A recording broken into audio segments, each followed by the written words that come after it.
All right. Hello, everybody. Welcome to the Big Tent briefing on the Indo-Pacific Economic Framework. I see the attendees populating now, so I'm going to give it 1 minute before we jump in, but thank you for being here. You're in the right place. My name is Arthur Stamoulis. I'll be moderating today, and we're going to get started in just a minute once people are able to log in. But thank you for being here.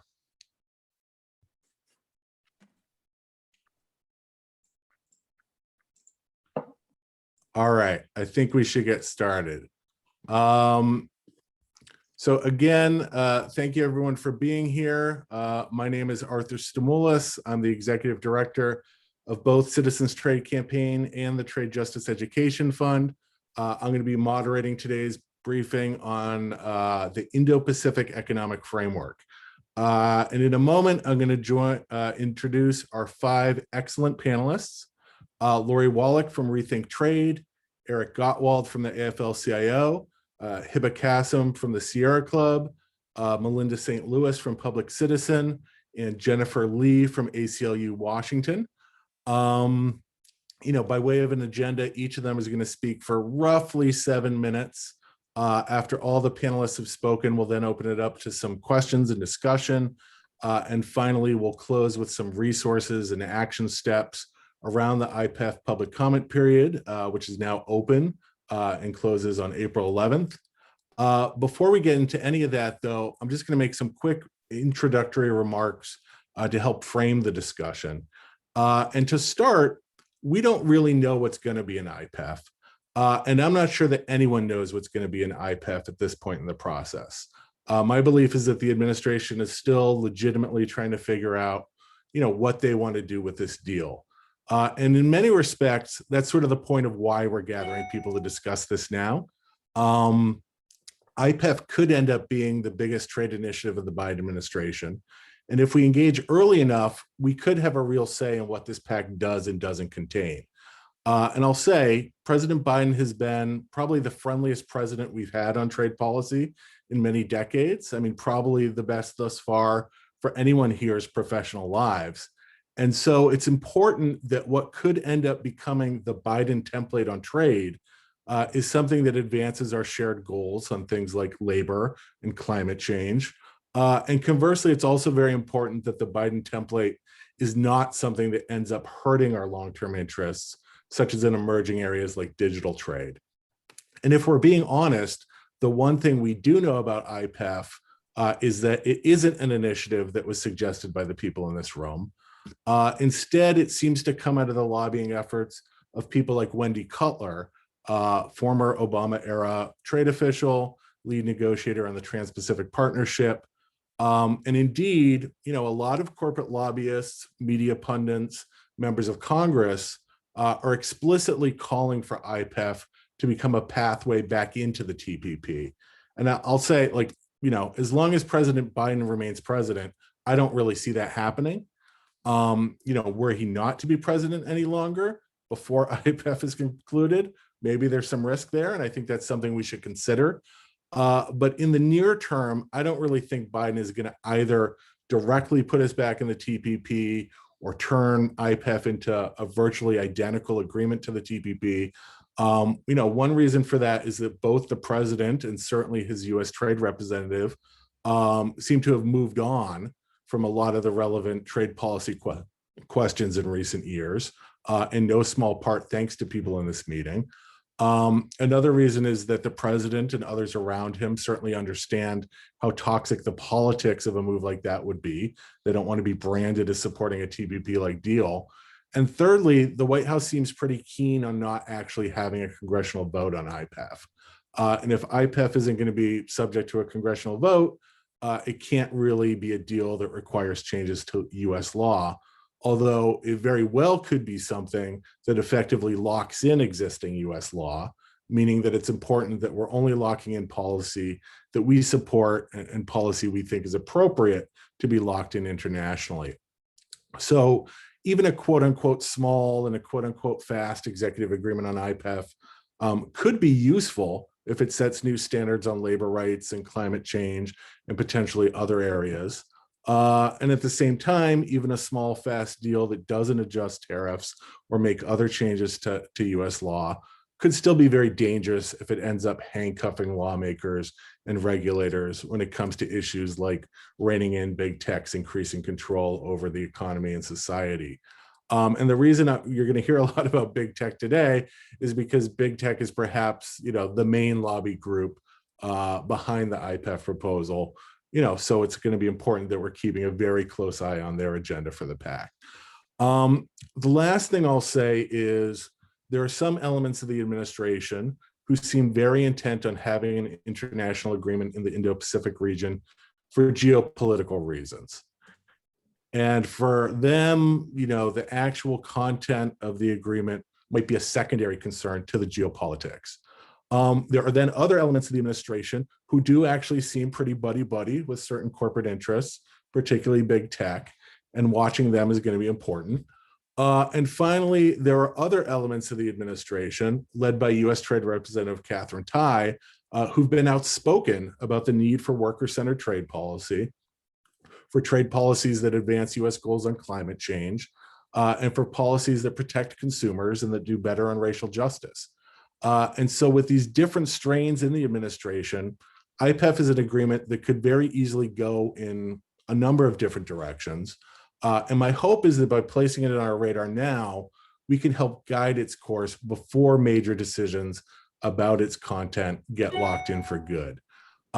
Negotiations with other countries are rumored to start formally as soon as this spring. So literally, as soon as the next month or two. And so it's going to be important that we're thinking about this pact within our organizations and that we're starting to weigh in with the administration about it sooner rather than later. And again, we're going to touch on some opportunities for weighing in with the administration before the end of this briefing. And for those orgs that are already weighing in, thank you for doing that. So for now, to dive into some of these topics, starting with a closer look at big tech's agenda for IPEF and what our counter agenda might be, let me first introduce Lori Wallach. I think most of you know her. She's the director of the American Economic Liberty Project's ReThink Trade program. Lori, thanks for being with us. Please go ahead.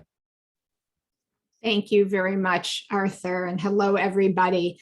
So one thing I would recommend for folks to sort of situate their thinking about this is to Google for, after this briefing, to Google for the administration's broader Indo-Pacific strategy document, which they posted on February 11th. So this Indo-Pacific Economic Framework is supposed to be a piece of that. And the Indo-Pacific Framework has pillars, 4 pillars, some of which overlap. And a thing that I think is really sort of important as sort of an overarching thing is what Arthur said, which is this is coming from different directions, but the main motivation of it is more geopolitical. So this is not sort of the thing that USTR Tai announced, like, this is where I'm going to have the new worker-centered trade agenda created. This is an agenda that's come out of the National Security Council and out of the State Department. There are a lot of people in the Commerce Department who want to do stuff through this discussion. And as Arthur said, unfortunately, the people who've sort of pushed for this to get started are a lot of Team TPP from previous, administrations and iterations. So we need to really get ahead of this to make sure that hopefully it can be an opportunity to articulate a different vision, but also defensively that it doesn't get off the rails. And some of the characteristics besides the geopolitics and sort of it's seen as like it's all framed in that if we don't write the rules, then China will write the rules, without the proper frame that we need as sort of a mission to debunk of, corporate rules that aren't China's corporate rules are still corporate rules. So if the US rules are just another flavor of the same old corporate rules, and it's 2 visions of corporate domination, battling it out, that's still not going to be good for people and planet. And that's sort of our TPP problem. That's that same frame from TPP. If we don't write the rules, China will. Well, it's not who writes the rules, it's what are the rules. So that I think is one of our overarching situations. And this is tricky, and everyone should take up Arthur's suggestion to comment, even if it's literally a page, with some principles, and Arthur has some guidelines in model template language, because another thing about this process is they're basically trying to fly this plane while they're screwing on the wings. So they haven't decided what countries are in it yet. They're still trying to reach out to countries, but they want to launch it as soon as maybe the end of April. So there's a lot of room for us, if we're moving in a useful way as a community, to really try and shape, because there's a lot of fighting. And one of the item number 3 is there's turf between the administration and there's vision wars. So our job is to help support the vision, that is the vision of a new model. And whether or not this can be the context where that works out, given some of the countries that for the geopolitics they would want to have involved, who may not be countries who are auspicious partners for some of the goals and values that you would want in, say, worker-centered, environment-centered, human rights-centered approach. We're going to need to sort of be on our toes, but understanding that USTR certainly isn't a place with USTR tie that's unusual for civil society, which is they're the ones who are carrying the vision that we've been promoting. The Commerce Department, not so much. National, and in fact, they are the team that Arthur didn't put it that way, but they're the ones all chumming with the corporations. And then you've got State Department and NSC, they're sort of the rules, any rules, let's get rules with partners that aren't China.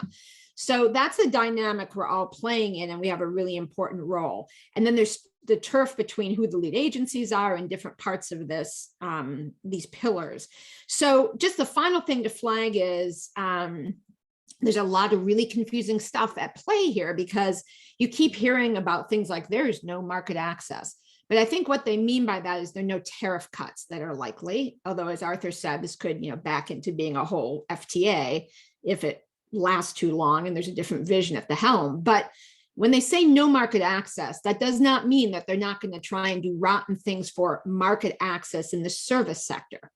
So with respect to like privatizing or deregulating or putting ridiculous limits on things that affect climate with respect to energy policies and transport policies, or that affect jobs, because it's, for instance, back office jobs, their data processing or professional services.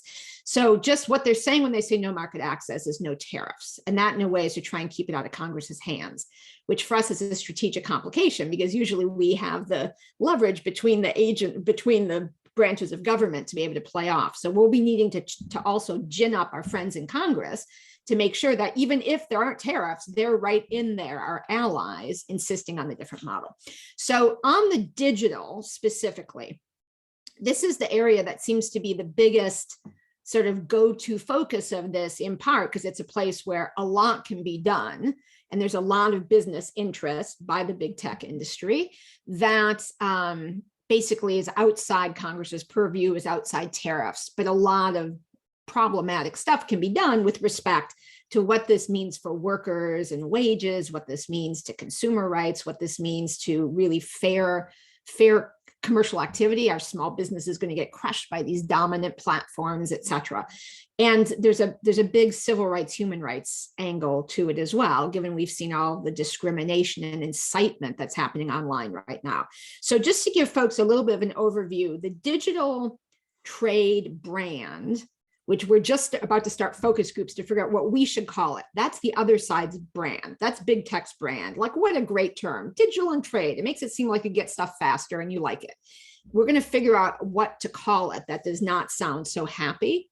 But what it is agenda-wise, because there are some chapters and some existing agreements, and the big tech interests have pushed at the WTO, et cetera. The way to think about this agenda is basically, it's not the real problems that happen when there's trade that is generated by online purchases. Like, they're real problems. There's uninspected, unsafe stuff. There's like Uyghur forced labor goods sneaking in through the ban. That stuff is all happening through online trade of international commerce that you get via computer order. That's not what these rules are about, though one of the things to put in your comments is that stuff that really should be dealt with in any kind of an agreement. But what these rules are about is basically the big tech interests getting handcuffs on Congress and agencies and basically occupying the territory with binding rules of what you cannot do before, say, the US Congress and the US agencies catch up to where a lot of other countries already are. with respect to both digital governance, but also antitrust, anti-monopoly competition policy stuff with respect to these big tech platforms. So there's a very sneaky use of a lot of trade words, and folks just need to be really aware they have different meanings in trade. So words that have a negative emotive values like discrimination, we hate that, or censorship, boo. The way that it's used in these agreements is not what we think of as the normal use of the word. So censorship from the big tech platforms means cutting off their market access, cutting off their operating rights. It doesn't matter if it's being done because they're refusing to meet the country's labor rights or refusing to, say, contribute to Social Security, or if they're being cut off because they're not meeting privacy rules. That's censorship in this lingo. And discrimination is not we're out to treat you differently, but rather the impact. So if you're big, there's a harder impact, a discriminatorily difficult impact on having to meet whatever rule if you're big. And so there's already a case like this with Uber in Colombia under the Colombia Free Trade Agreement. So this is not hypothetical. The government of Colombia told Uber to start acting, register as a transportation company, meet hours of service for drivers, generally meet all the rules of a transportation company. Said, no, we're a computer company, we're a communications company. And then when they got shut down, basically their claims were, we've been censored, we've been denied market access. That was for not following the basic laws of the country. Doesn't matter. That's what we're up against. So just very quickly, if you look at what the tech industry has pushed in the past, and from my initial conversations with folks in the career staff of USTR, so not the political appointees who are a great team, but the career staff, what they're thinking about is starting with the language that was in the USMCA's digital chapter. So if you want, if you're working on the big tech issues and you want to like give yourself a heart attack, open up that chapter because it has the following features. It has rules that require the free flow of data and absolute rights to process or store data anywhere. And then the exceptions are teeny tiny. And it's even like, it's worse than the TPP chapter like this, which, we're not bound to in the US, but was bad. This is even worse. This has like almost no exceptions. But of course, a variety of different goals we would have with respect to privacy, data security are going to require that you can't just do whatever the hell you want with data. And there's an absolute God-given right to do that. The big tech companies have this right to have the data and move it and do whatever they want. The European Union, for instance, has systems where the data can't go someplace that doesn't have basic privacy protections. So that is a big problem. The default is you can't use any of those kind of policies. And interestingly, that conflicts with some of the things being proposed right now by the US Congress. Second feature has to do with the concept of discrimination. And this, for instance, gets to the impact being harder on a big entity. And the classic case there is, the big tech guys trying to get USTR to attack Korea's law that requires competition in app stores. So like, the Apple or Google guys can't say like, oh, you can only sell it here. You can't sell anyplace else. Or you can only use our charging system so we can take a cut. You can't use an independent, you can't use PayPal, which has been the rule, and it's the rule here. But in Korea, they passed a law saying, no, competition policy will prevail. So the Senate just put out a committee, the identical bill that Korea passed, that the tech companies want to kill as an illegal trade barrier, that the typical language in the past agreements like USMCA would make an illegal trade barrier as being discriminatory. Another thing that's a problem is creating special additional, what they're branding trade secrets, but it's beyond trade secrets. So trade secrets is a kind of intellectual property. It's sort of coverage for information that isn't quite under a patent or quite under a copyright. And in this instance, the companies want this kind of protection, but beyond what's available, say, in an intellectual property agreement for their algorithms and their code. And the reason why, in part, is they don't want to be subject to lawsuits for discrimination. Like we all know that in those codes are different decisions about who gets to see what job offer and what housing offer and whatever. And we've seen the evidence, it can be discriminatory on race, et cetera. So that is another protection. Another thing that the US tries to push is in the past. Now, we don't know, again, we don't know. I'm just warning about the things we don't want, is language that is about guaranteeing the platforms have liability waivers, the so-called Section 230, so that they can't be held liable for insightful, racist, violent, other false, etc. information. And then typically the agreements may or may not have specific antitrust language, which forbids regulation on the basis of size. So these are all the things we don't want. What we do want is to deal with the real problems, which is, for instance, we don't have any like proper customs inspections to make sure forced labor goods are coming in or unsafe goods are coming in, tariffs are being evaded, penalties are being evaded. So to the extent that there are going to be digital trade rules, they should deal with the issues for real problems and not become a backdoor way for big tech to impose basically their wild, wild west, no regulatory will. Thanks. Thank you so much, Lori. Very helpful. I should mention at this point, we're going to take questions at the end once all the panelists have had a chance to speak. But I think everyone knows with the Zoom platform, you don't have to wait until the end to ask your questions. So please feel free to type any questions or short comments you might have in the Q&A function at the bottom of your screen. So next up, we're going to hear about some of labor's current thinking on IPEF, particularly as it pertains to both labor rights and the question of digital trade. For that, we're joined by the Trade and Globalization Specialist at the AFL-CIO, Eric Gottwald. Eric, thank you very much for joining us. Please go ahead. Hey, thanks, Arthur. Good afternoon, everybody. Yeah, Lori covered a lot of ground, and so I want to focus, dig down a bit into labor's early view on the IPEF. I think Arthur's initial comments were spot on that, we have a lot of trust in this administration, the Biden administration, certainly in USTR, a little less in commerce, but so we don't want to prejudge where this is going. But I think, we have to watch it very closely because I think it's absolutely right that this could go in many different directions.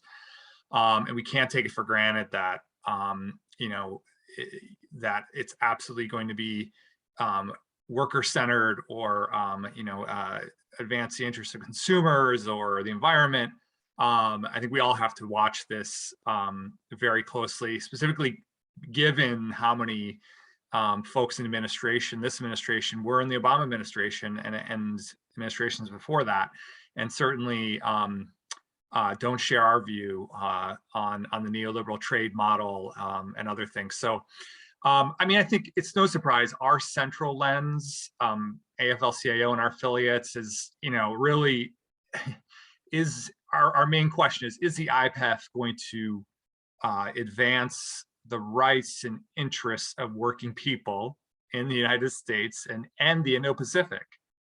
That's the question, right? And I think off the top of my head, this absolutely cannot, and Lori's absolutely right, this cannot be TPP 2.0, what they now call the CPTPP. That agreement, the CPTPP is what it's become. It retains a lot of the flaws from the original TPP, and it actually is weaker on labor standards and rights than the TPP was. So there's no way that we're going back in that direction, even though some folks on the Hill and even in this administration would like to. Next, I would say that, this agreement has to build on the progress that we made under the USMCA. As Lori just mentioned, the USMCA is not perfect. The digital chapter is flawed. But we made a lot of progress on strong enforceable labor standards under the USMCA agreement. We absolutely want to maintain those new tools. There's a great corporate accountability tools in there that we've used effectively. So we don't want to go backwards.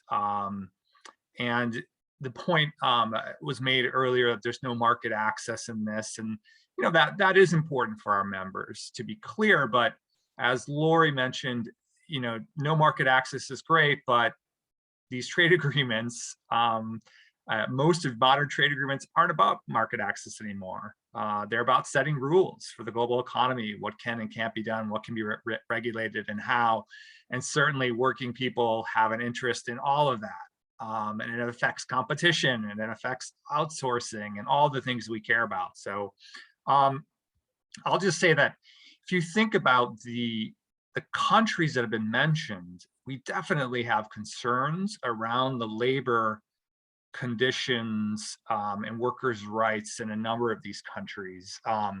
Malaysia is one that has been brought up as a potential IPEF member. They were just downgraded on the State Department's report on human trafficking. They were downgraded to tier 3. That's the worst category. It means the government's not even trying to fix the human trafficking problem.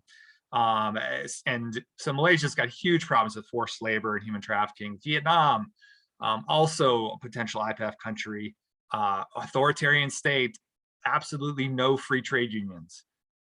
So, we have obvious concerns there. Other competitive concerns with Vietnam.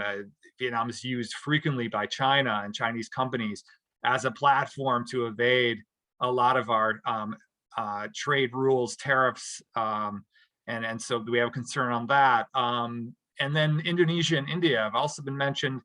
I'll just, both of those countries on the Department of Labor's list for of goods made with forced labor and child labor, including the worst forms of child labor.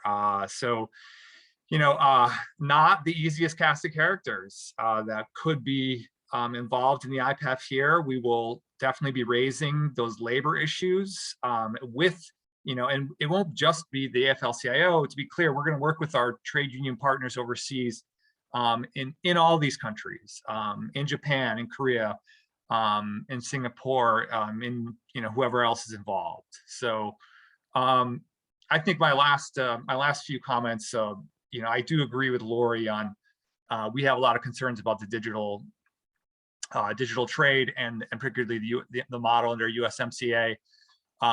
We want to see, we don't want to see that the chapter, the digital trade chapter, taken out of USMCA and dropped into this. That is probably a non-starter. And we also have additional concerns. We want to see these governments, the IPEF, grapple with how to protect the privacy of consumers and workers, how to properly regulate artificial intelligence. In this country, we're doing next to nothing to do that. They're making progress in Europe, but we're not doing much at all. We want to see issues around algorithmic management and discrimination, employment discrimination. We want to see that addressed.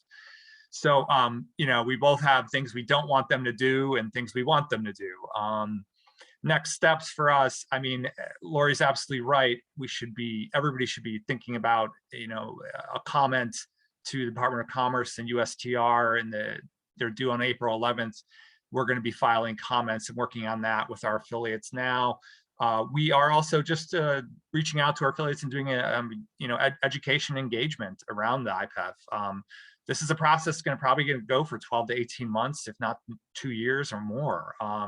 So we got to ramp up for that. And I already mentioned we're going to engage our allies, our trade union allies, and really sort of get this from multiple sides. So it's not just U.S. government hearing about our agenda. I'll leave it there. Thanks. Thanks so much, Eric. Now for an environmental perspective, I'm happy to introduce Hebah Kassem, the Living Economies Program Director for the Sierra Club. Thank you so much for being with us. Please go ahead. Thank you, Arthur, and thank you for organizing this. At Sierra Club, we've been working on an alternative approach to trade that is rooted in fighting inequality, respecting workers' rights across the globe, fostering healthy communities, and seeking climate justice. For more than 20 years, we've been pushing for a new trade model that prioritizes the needs of people and the planet by changing trade rules to protect climate policies and using trade rules to increase climate action. 6 years ago, my colleague Ben Beachy wrote a report outlining what a climate-friendly trade model could look like. It included 15 core changes to corporate trade policy to support rather than undermine climate action. We see significant opportunities to advance some of those trade priorities under the Biden administration, which we're pursuing via several policy vehicles alongside partners, allies inside the administration, and congressional champions. Since today is about IPEF, I'll focus on potential issues and opportunities for IPEF in climate and environmental space. First, as Arthur said, we don't know a ton about IPEF. We've had a few initial conversations with the Biden administration about potential goals, but details on what this deal could look like are so far scant. Two specific things they've promised us and many of you repeatedly. One, there will be no ISDS, and two, there will be no market access. That brings our temperature down quite a bit, and it means we're allowing for the possibility that we could use this deal to advance some good provisions as opposed to only fighting to keep out bad provisions. I'll name a few examples. The first is the climate peace clause.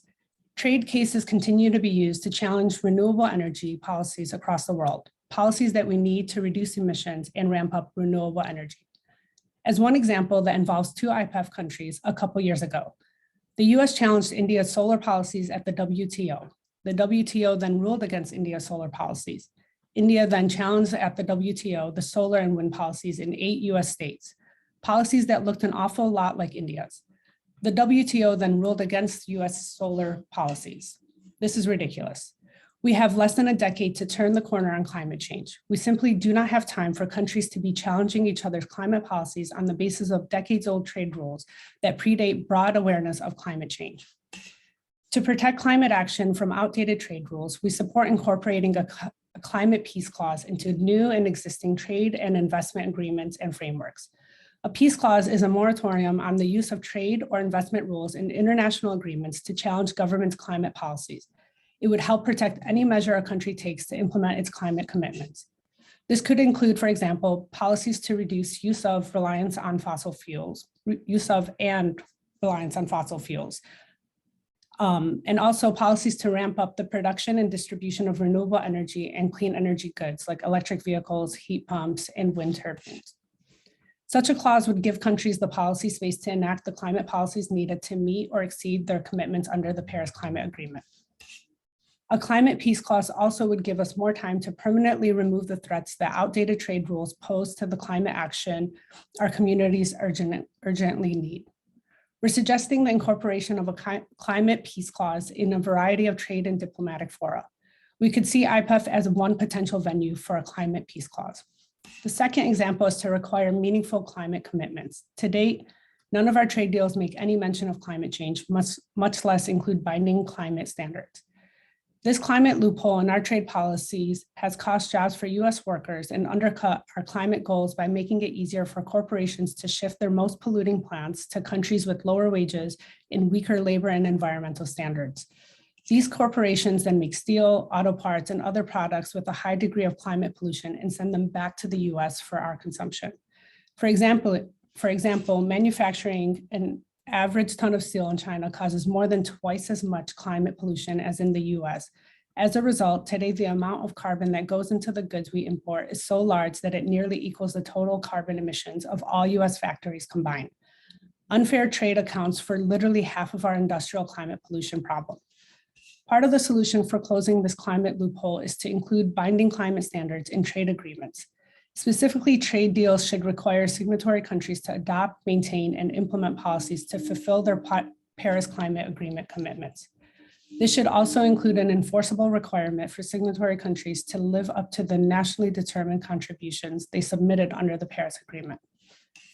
At the beginning of the administration, a majority of House Democrats called for US trade agreements to include this very requirement, a reinforcement of the Paris Agreement. This was the result of years of advocacy. We see IPEF as one trade framework among many in which to include this binding climate standard to reinforce rather than undercut our shared climate goals. Those last two examples address the usual content of trade deals. Since IPEF might go beyond the usual content of trade deals, here are two other brief examples. First example is green procurement.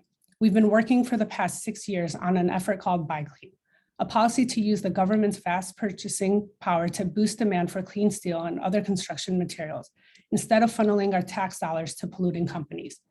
Buy Clean ensures that when the government buys steel for bridges or cement for roads, it's supporting the world's cleanest factories, many of which are in the US. It's a tool to support pollution reduction, job creation, and greater equity at the same time. Thanks to a lot of effort across environmental and labor partners, Buy Clean is now law in 2 states, and just 3 months ago, the Biden administration announced the nation's first federal Buy Clean policy. This green procurement tool is now the law of the land. Many countries are developing similar green procurement initiatives. This is great, but it raises some coordination challenges. For example, what standards should companies use to report their emissions in order to show that they are clean and thus qualify for government contracts? If we could align with trade partners on an answer to that question, linking up our various green procurement policies, it'd make this tool all more powerful for curbing industrial climate pollution while supporting good manufacturing jobs and environmental justice. We are interested in exploring whether such alignment with Buy Clean could be pursued under IPEF. The second example is to limit polluter-friendly subsidies. For too long, the status quo trade model has invited countries to challenge each other's clean energy subsidies. Instead, we'd welcome a trade model that limits polluter-friendly subsidies. Subsidies to fossil fuel companies run directly counter to our climate goals at taxpayers' expense. Countries across IPEF have already committed to phase out fossil fuel subsidies, but most have not yet done so. Given these subsidies are also trade distorting, in addition to being anti-climate, perhaps IPEF could serve as a forum to make those commitments real, to actually stop wasting taxpayer dollars on something that is exacerbating the climate crisis. Those are some initial ideas. As IPEF gets fleshed out more concrete, we and other environmental groups will likely modify this list and add to it. Happy to discuss details if there's time for Q&A. Thank you. Thanks so much. Super helpful. Now for a word on some of the consumer implications of IPEF, particularly as it comes to potential digital trade provisions. Let me now turn things over to the Director of Public Citizens Global Trade Watch Division, Melinda St. Louis. Melinda, it's great to be working with you again. Please take it away. Thanks. It is great to be in this space with all of you. After being away from some of the trade work for the past 3 years, I'm really thrilled to be taking on this role at Global Trade Watch, Public Citizens Global Trade Watch. And thanks to Citizens Trade Campaign for organizing this important briefing on this IPEF framework. As has been said, it really remains to be seen just what shape the deal will take. But I do echo what others have said, that it's very important that we're having this conversation now. As just this week, conversations really have picked up. We've heard the administration's talks with in Singapore and Australia have talked about IPEF. A lot of discussion about this during the House and Senate hearings with Ambassador Tai this week. I think with the public comment period, this is the time we need to be weighing in. And having closely followed U.S. trade negotiations for decades, Public Citizen shares many of the concerns already raised related to labor, environmental, competition, and civil rights issues, et cetera, and that we will be watching closely as IPEF takes shape. I'll also mention that we've begun to have conversations with many of our friends in the Indo-Pacific region and other countries. Some of the gang we worked with to fight the TPP, plus others, and they are quite concerned and want to be coordinating with us and sharing information. And obviously, there will be some different geopolitical considerations for some of those countries, as many of them do not want to be seen as anti-China to the extent that this is seen as the US trying to kind of shoulder out China in the region. So that will also be interesting, and we're trying to share information. So for folks who are interested in potentially being a part of some of that international coordination conversation, we are starting a listserv, so you can let my colleague Melanie Foley know. She can put her information in the chat about that. But as Arthur said, I've been specifically asked to share some of our substantive concerns from the consumer perspective related to the ambitions of big tech to use this process to lock in binding, quote unquote, digital trade rules that could undermine our government's ability to protect consumer privacy and data security and to hold corporations accountable online, especially, as Lori mentioned, at a time when we have not yet developed an adequate regulatory framework for big tech domestically. Also, I'll say a couple words about process concerns and the need for far more transparency and meaningful consultation and stakeholder representing the public, not just corporate interests. So on data flows, with respect to that, what do we mean? Well, just when you use a service online for free, chances are that you, and specifically your personal data, is actually what's for sale. Like, there's nothing free in this world, and companies that are operating on online sites or service are making money, turning, as we know, turning our personal data, our shopping history, location tracking, home address, sometimes sensitive medical, financial information into a new commodity to sell or to target advertising. And as we know, some of the largest companies in the world are racing to control this valuable resource, our personal data, and they do not want consumer safeguards that governments could enact to protect our privacy standing in the way. Big tech talks about and glorifies this free flow of data, but what it really means is, as mentioned, binding rules to limit the ability of governments to regulate where big tech firms send and store our data. So that could mean high-tech giants like Amazon, Google, and Facebook free to transfer our data to any other country and thus avoid any privacy or other consumer protections that governments require. So these rules can mean that consumers have no guarantee that their data will be protected and where the data is transferred, even if their domestic laws require such protection. So in Europe, this is a big issue, as has been mentioned. They have superior privacy laws, and they're concerned that their data protection rules can be undermined if they sign up to these types of rules. In the US, we know we actually do not have an adequate privacy framework, and US Congress is in the process of trying to introduce some of those rules, and that could certainly be thwarted if this is locked in throughout these trade agreements, and specifically IPEF. With these provisions would significantly undermine the ability of governments to secure our data against unauthorized or unlawful exposure or processing, against cybercrime, accidental loss, destruction, or damage.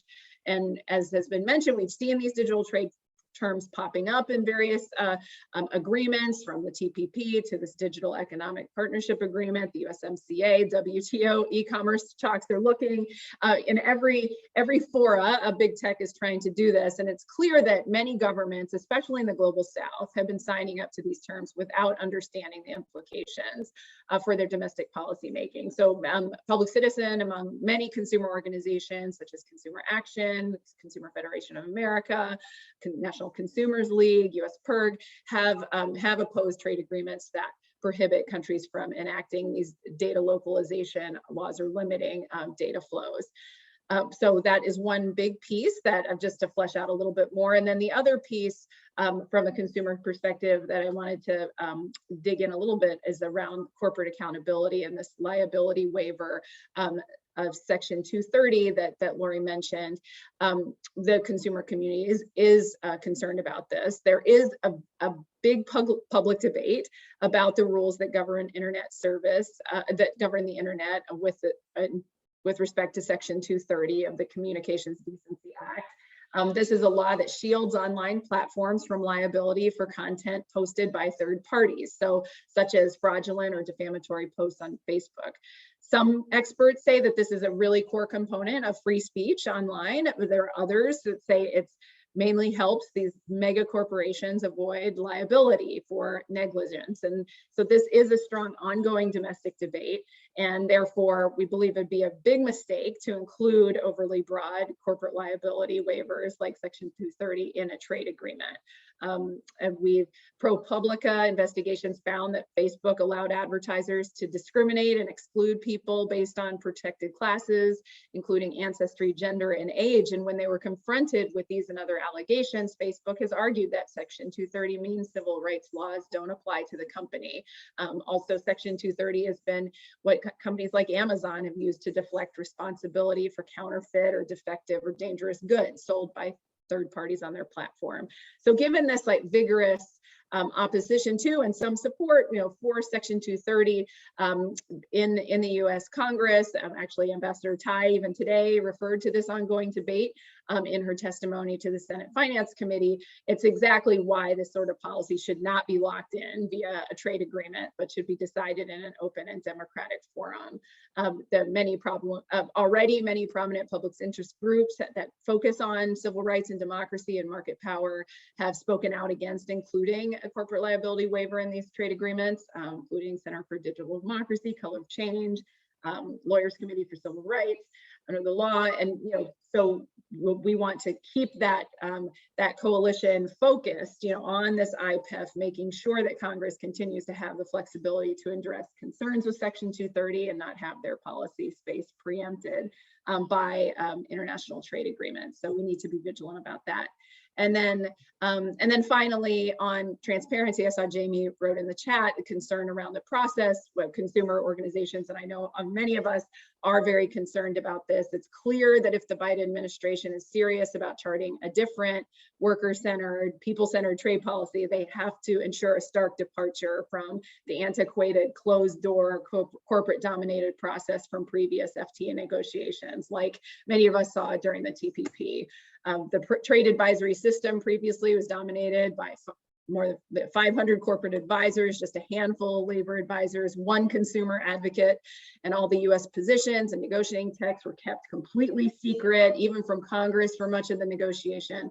So any consultation in that case with civil society really amounted to kabuki theater. We would share our concerns, but we couldn't meaningfully comment without knowing what was on the table. We had no way of knowing whether these concerns were taken into account until it was too late. And so it's no wonder that under that kind of process, the rules favor corporate profits over consumer and worker concerns. So therefore, it's important for all of us, we believe, to be demanding that any negotiation of IPEF invite civil society organizations, Congress, and the public to help formulate the US positions and comment on the draft proposals, not just in a public comment period throughout the entire course of the negotiations. So that means publishing draft versions of any proposals, soliciting public comment prior to tabling them, having negotiating rounds announced in advance, including public stakeholder engagement and interactions with negotiators from each nation, and making sure that any of the consolidated text proposals, they're quickly published after each round so that the public can review and comment on the latest proposals while there is still opportunity to make real changes. So those are some of the areas that we'll be following, and really excited to be working alongside of all of you. Thanks so much, Melinda. Our final presenter is Jennifer Lee, the Technology and Liberty Project Manager at ACLU Washington. Jennifer very graciously agreed to join us today as an expert in algorithm discrimination. And so, as others have said, if the digital provisions of recent trade proposals are any guide, big tech is very likely to push for a variety of secrecy rules in IPEF that could restrict the sharing of proprietary information about algorithms, source codes, artificial intelligence, outside of a very narrow set of law enforcement circumstances. And locking in rules like that could make it even more difficult than it already is for regulators, academics, labor unions, civil society to gain access to the programming behind decisions that affect our members' lives. Decisions regarding who gets hired and fired, decisions about which neighborhoods are targeted for extra policing, decisions about which insurance claims are paid out quickly, which are rejected, which get investigated for fraud, like literally thousands of decisions made by algorithms that are often riddled with built-in discrimination against people of color, against women, against others. And so this is an area of public policy that certainly our coalition, CTC, doesn't have a ton of internal expertise and experience with. And I suspect the topic's pretty new for a lot of people in this meeting. So I asked Jennifer to basically give us a 101 overview of algorithm discrimination and why we should care about it. So Jennifer, thank you very, very much for being with us. Please go ahead. Thank you, Arthur, and hi, everyone. One of the key issues that we're working on at the ACLU Washington is algorithmic automated decision-making systems. And I think this conversation is really timely because it's just incredibly clear that algorithms are influencing almost every facet of our lives and are making critical decisions about us and our communities. So as we seek to pass strong regulations that protect people, workers, and communities from algorithmic harm, it's really important for people to understand how, the digital trade policies that we're talking about here may limit our ability to pass those kinds of regulations. I'm going to use my time to give a brief overview of algorithms and automated decision systems, and I'll also briefly mention a law we're trying to pass in Washington State. If you've ever had your application for a mortgage, a credit card, apartment, benefits, or a job rejected or denied, when perhaps your similarly situated friends or colleagues weren't, you may have actually wondered why. You may have asked yourself, how is this decision made? Is there an option for me to challenge or understand that decision? And it's likely that in many of those cases, you weren't able to find a clear answer. This kind of situation, when you're wondering if and how a machine may have made or influenced the decision about your life, illustrates the trouble with algorithms and automated decision systems in use today.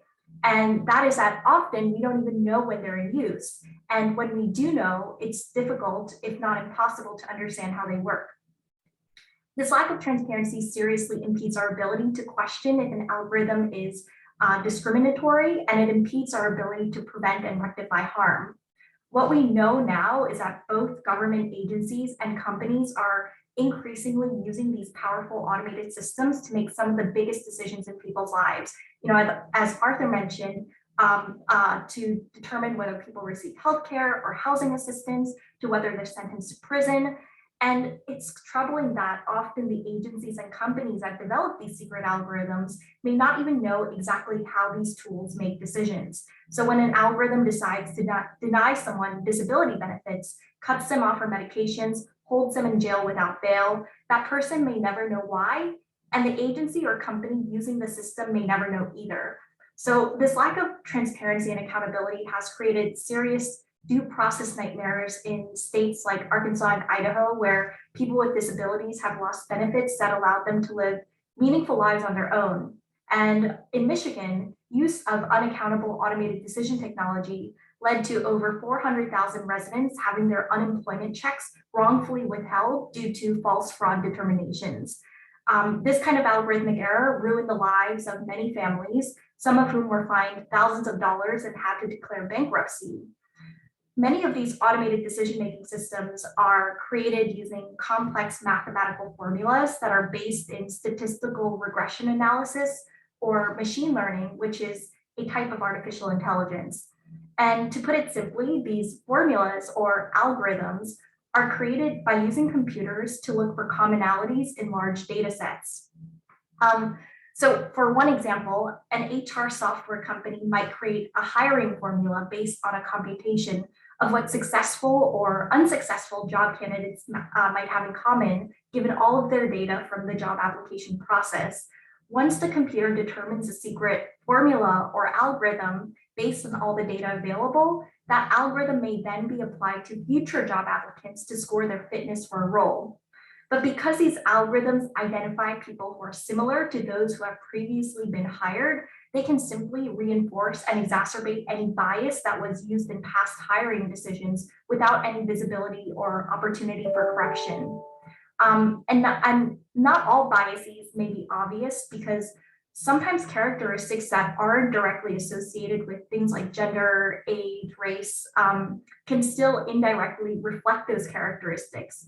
For instance, an algorithm may discriminate against candidates who live in certain zip codes, which could indirectly affect BIPOC candidates or candidates with lower incomes. And when an algorithm is used for job applications, the hiring manager may never know why certain applicants are being suggested or rejected, and they may be unduly influenced by those suggestions, even though those reasons may have nothing to do with an applicant's ability to do the job. Because these systems rely on data reflecting historical discrimination, the decisions often discriminate. For example, predictive policing systems seek to predict crime before it happens. But these tools,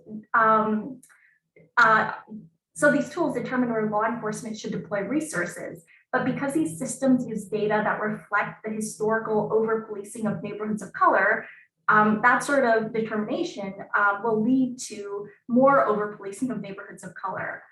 Faulty risk assessment systems that have recommended different sentences for the same crime based on race is another example. And many surveillance tools like facial recognition, automated license plate readers, and social media monitoring tools are also algorithmic decision tools that have led to the wrongful arrest and incarceration of people of color and have also been used to suppress people's right to protest.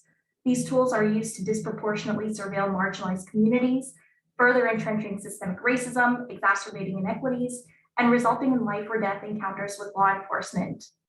We know that many of these tools are being used in the country and throughout Washington state.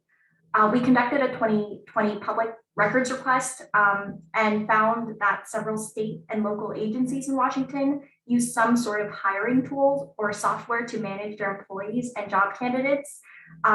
One example is Caliper, a company whose algorithms measure personality traits in analyzing if a job candidate is fit for the role.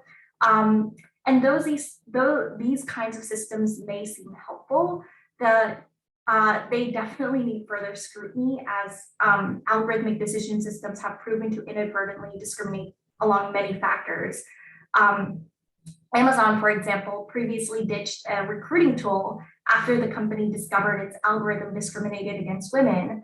And the company's tech analyzed a decade's worth of resumes to rank applicants, but since those resumes were mostly from men, its results skewed heavily in favor of men. And we also know that Amazon, more recently, you shared that they are using algorithmic tools to track worker productivity that decide whether or not to fire or fire workers. I'll provide another last hiring example, but HireVue is a company that uses both facial recognition and AI, and it's used by more than 100 employers. And this tool conducts video interviews. And the system analyzes a job candidate's facial expressions, voice, and word choice as a way to rank them against other candidates. It's important to note that even when these automated decision-making systems are neither secret nor algorithmic in nature, they can still perpetuate bias because they're based on flawed inputs. So, for example, when Washington courts decide whether to release a defendant pretrial, they sometimes use openly published risk assessment tools. But because these tools use criminal history as a major input in the decision process, the results reflect the racism inherent in our criminal justice system, from unjust policing to unjust prosecution to unjust incarceration. And lastly, I'll just share that in Washington, we're working to pass legislation that would require any government agency using these kinds of automated decision systems to make transparent their use of such tools. And this bill would prohibit government agencies from using machines to discriminate and would empower people to hold agencies accountable if they do discriminate by a machine. So I'm happy to answer any questions about this later. Sorry, that was a really quick overview, but hopefully it was somewhat helpful. No, thank you very much, Jennifer. Super helpful. And again, you know, an example of the type of policy making that we don't want an agreement like IPEF to prevent from moving forward. So I want to take our last couple minutes together to talk about the most important part of any briefing like this, the action items. So as been mentioned, there's a public comment period open right now on the Indo-Pacific Economic Framework. In fact, there are actually 2 public comment periods open on IPEF right now, one from the Office of the U.S. Trade Representative and one from the Office of the Commerce Secretary, again, showing there are different cooks in the kitchen on this. We're urging people to submit comments. I mean, to both would be fantastic, but if you'd like to pick just one, really to prioritize USTR. The deadline for getting in comments is April 11th. So basically you have all of next week. If you need the weekend after, you've got that too. But there's a hard deadline a week from this coming Monday, April 11th. And so to make things as easy as possible for you to submit comments, we've put together a few simple resources. For organizations, we've pulled together talking points that you can use in 4 major areas: digital trade, labor rights, climate standards, and this issue of a transparent negotiating process. You can obviously pick and choose which of those categories you feel like commenting on. You're welcome to slap those talking points onto your letterhead, submit them verbatim, or you can rewrite them however you want. Whatever you have the time for is completely up to you. But the important thing is to please get some comments in to USTR during this comment period on behalf of your organization. And to just highlight a few reasons why it's important to get groups to submit comments. I mean, again, this is an extremely easy opportunity to weigh in on what you do and do not want to see in the Biden trade template moving forward before those decisions get made. I think everyone here knows that it's much, much, much, much easier to get an administration to go our way on policy before they're out there publicly and they've communicated with other governments and members of Congress and the media proposing something else. So we're trying to get ahead of that. And by telling the administration what we do and don't want on digital trade, on labor, on climate, that'll be very helpful because we know they're going to be negotiating on each of those issues starting this spring. So let's please speak out while we can still influence the policy. And then beyond the policy into the politics, it's always useful to remind whoever's in the White House that labor and civil society are paying attention to an issue, that there are constituencies they need to check in with other than the corporations who are always knocking on their doors. And so getting comments in, even if they're pretty rudimentary, helps with that dynamic, and it can save us, a lot of headaches further down the road. And then finally, getting in comments to USTR in particular, could help give them a little cover in any intra-administration disagreements as to the approach for IPEF that may come up in the coming weeks and months. And to be blunt about it, as others have said, we want Ambassador Tai to be shaping decisions on IPEF's content much more than we want Secretary Raimondo to be doing so. And so when USTR puts out the call for comments, we need to respond to that. So in the chat, and I will email you, again, basic talking points to help organizations submit comments. The other thing is an online web form that has template comments that individuals can submit written right into it. So this is, again, one of those online forms you're all familiar with, where people just type in their name and address, hit submit, the comments get submitted to the public record in a matter of seconds. And individuals are, of course, welcome to edit that template form or just use what we put in there. And so everyone here is welcome and encouraged to submit comments yourself as an individual through that form, but I'm also including a template email blast, which you could send to your full membership or even just a relevant listserv, some colleagues you think might be interested, as well as, Twitter and Facebook social media posts, so you can encourage folks to get in comments as individuals through social media as well. And the point of these individual comments is less to get into the policy nuance, obviously, but instead to hit on some of the core points, to demonstrate that people are watching, and again, to hopefully provide a little cover for USTR. So please, look to your email boxes later today for those materials. Look in the chat box right now for all the links. And again, the deadline for comments is April 11th. So please put some time on your calendar right now for either tomorrow or, anytime next week. Because again, even getting something very simple submitted is helpful. And that's the main ask. The rumor is that IPEF negotiations are going to start this spring. Getting comments into USTR next week will help that process start off on much better footing than if corporate lobby shops are the main groups commenting. So please help us out on that. I understand we're a few minutes over. What I'm going to do is I'm going to review the comments that people have posted to the chat and the comment period. If anyone has any questions that they didn't plug in there, please email me. I think you have my contact info. It's arthur@citizenstrade.org. You can reach out to my colleague, Noelle Hutton at Trade Justice, at Noelle at tradejusticeedfund.org, and we'll do our best to make sure your questions do get answered. But thank you so much to all our panelists for the wonderful presentations. I'm sorry if we rushed you along. And thank you everyone for being here, and please do submit comments. It's going to be crucial that we get these negotiations off on the right foot. Thanks, everybody.